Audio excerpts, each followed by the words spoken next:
Oke, jadi kita lanjutkan pembahasannya tentang energi potensial listrik dari muatan titik. Nah, kalau muatan titik seperti ini, gambarnya mungkin yang sebelah kanan ini ya. Jadi kita punya gambar dua muatan titik Q1 dan Q2. Nah, tentu karena ini misalnya muatan titiknya sama-sama positif atau sama-sama negatif, maka mereka akan saling tolak-menolak. Kalau positif dan negatif kan tentu tarik-menarik. Nah, ketika mereka saling tolak-menolak, berarti kan ada gaya yang bekerja pada setiap muatan. Nah, misalnya kita perhatikan gaya yang bekerja pada muatan Q2, sementara Q1 kita tahan positif, kita tahan diam. Nah, tentu gaya yang bekerja pada muatan Q2 adalah F ini, F1 ke 2 gitu. Atau kalau dalam notasi yang biasa kalian pakai juga bisa F21 misalnya.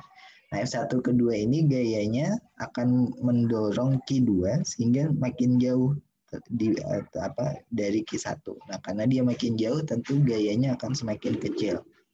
Nah, jadi kita punya variasi gaya ya di sini terhadap jarak. Nah, lagi-lagi kalau kita ingin menghitung usaha di sini kita harus menggunakan integral fx dx di sini karena f-nya berubah terhadap x. Nah, tentu gaya yang bekerja ya tidak lain gaya kolom, dan gaya kolom ini kan kita punya f sama dengan k Q1 Q2 per r kuadrat, ini r topi di sini. Kalau kita menggunakan notasi vektor. Nah, tapi kalau ini hanya satu sumbu saja, maka f sama dengan Q1 Q2 dibagi X kuadrat, yaitu jaraknya ini ya, jarak X ya. Nah, tentu X-nya berubah-ubah di sini nanti. Makanya kita yang harus integralkan untuk dapat menghitung usaha. Nah, ingat tadi usaha adalah minus delta U. Jadi kita punya perubahan energi potensial juga di sini ketika muatannya bergerak hampir sama seperti ketika tadi dia bergerak di antara dua plat kapasitor. Nah, energi potensial yang dihitung dari dua titik seperti ini bisa didapat dengan persamaan yang mungkin lebih sederhana dibandingkan gaya kolom. Karena kenapa? Karena di sini kita lihat ini ada konstanta di depan sama, ini adalah K, kemudian ini Q1, Q2 dibagi dengan R, jarak di antara dua muatan. Jadi yang dimaksud dengan energi potensial listrik itu selalu melibatkan dua muatan. Nah, ini jarak R yang dimaksud ya. Ini Q1, ini Q2. Nah, ini ya kalau ditanyakan energi potensial listrik Q1 berapa itu nggak masuk akal. Energi potensial listrik Q2 berapa nggak masuk akal karena yang sebenarnya adalah yang kita hitung di sini itu adalah energi potensial listrik dari sistemnya. Jadi energi potensial listrik dari sistem Q1 dengan Q2.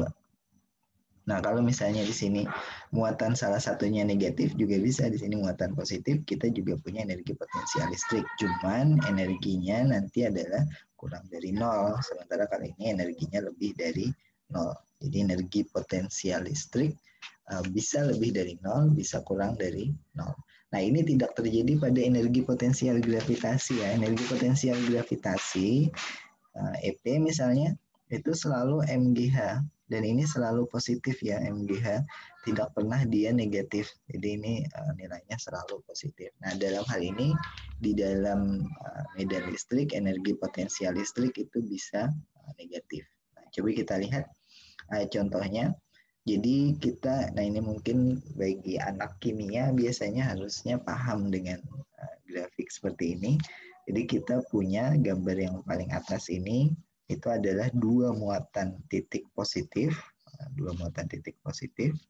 yang dibawa mendekat. Jadi awalnya mereka berjauhan, ini kondisi awal satu, kemudian dibawa mendekat, ini kondisi duanya, dibawa mendekat.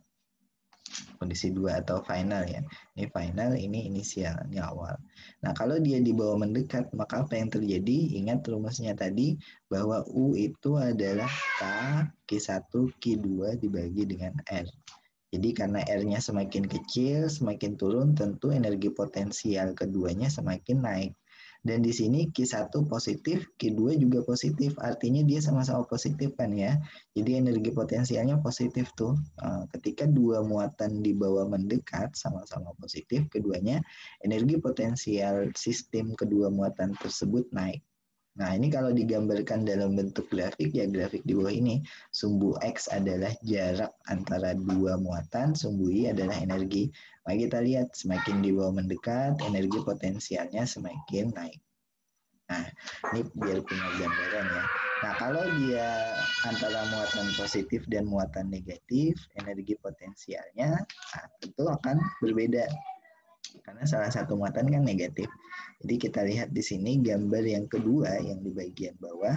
Ini kalau energi potensialnya positif dan negatif seperti ini, ketika dia dipisahkan menjauh satu sama lain, ini kondisinya berbeda ya. Awalnya dia dekat, ini inisial, akhirnya dia jauh, final. Dia awalnya berdekatan, kemudian dibawa menjauh, maka energi potensialnya naik. Nah, kenapa? Karena di sini kan kita punya Q yang salah satunya negatif. Jadi kita ingat rumusnya mungkin U adalah K, Q1, Q2. Jadi salah satunya negatif, berarti kita punya katakanlah negatif K, Q1-nya E, Q2-nya juga E kuadrat ya, ini dibagi dengan R. Nah, semakin di bawah menjauh, nilai negatifnya nanti akan semakin kecil. Jadi ini kita lihat di bawah 0 ya kurvanya, ini energinya negatif, negatif, negatif. Karena dia di bawah menjauh, dia semakin mengecil negatifnya. Nah, ini energi potensial antara dua muatan titik. Jadi hampir sama dengan energi potensial gravitasi, cuman di sini kita punya dua jenis nilai energi potensial. Nah, ketika kita menghitung energi potensial juga tidak memperdulikan lintasannya, kita hanya perlu titik awal dan titik akhir. Jadi sama seperti menghitung energi potensial gravitasi, maka kita hanya perlu titik awal dan titik akhir. Nah, kita tidak membahas energi potensial untuk sebuah dipol, kita lanjut dengan potensial listrik. Mungkin